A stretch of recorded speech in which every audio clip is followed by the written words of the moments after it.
jangan kita terlalu selesa dengan kejayaan ini. Kita bersyukur, tapi bersyukur itu harus ada kewaspadaan.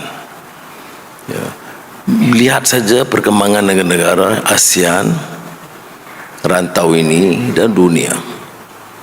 Negara yang relatif kecil seperti Malaysia, itu bila dia meningkat maju, tentu menjadi perhatian.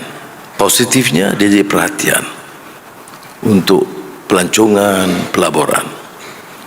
Kewaspadaannya kerana apakah kita dapat bertahan, dan apakah mungkin bukan dia bertahan dari segi ketahanan nasional domestik, tetapi tentang iri hati dan juga permusuhan luar. Ikut liputan sejarah, kalau kita dapat menyingkap lembaran sejarah atau menghimbau lebih luas, tidak ada negara yang dapat bertahan bila mula dirasuk bibit-bibit kealpaan, kecuaian, kehampaan. Itu kita kena ingat, dan tanggungjawab saya dengan rakan-rakan untuk mengingatkan kita semua.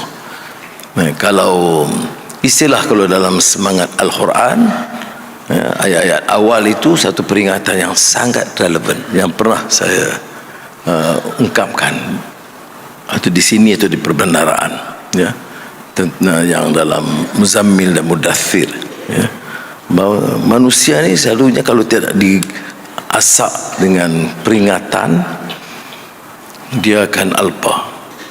Jangan kita lupa, jabatan itu hanya pinjam sebagai amanah sementara.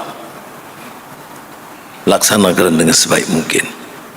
Ketua unit, ketua jabatan, ketua suasana negara, Perdana Menteri, semua itu sementara.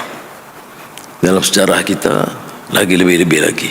Ada Perdana Menteri tak cukup setahun, ada Menteri 2 tahun, ada Perdana Menteri 3 tahun, ada Perdana Menteri 22 tahun. Kita tidak kekal sehingga kita betul-betul ada kecerdasan, pencerahan, keinginan untuk membawa perubahan berikutnya dan tidak terperangkap dengan ruang selesa. Jadi saudara-saudari, yang saya nak tekankan di sini ialah keperluan kita untuk senantiasa waspada dan bekerja. Dari sudut kerja, ya, kita jayakan ASEAN, dan seperti yang saya sebut, itu diterima di kalangan negara ASEAN dan juga di rantau dan di dunia.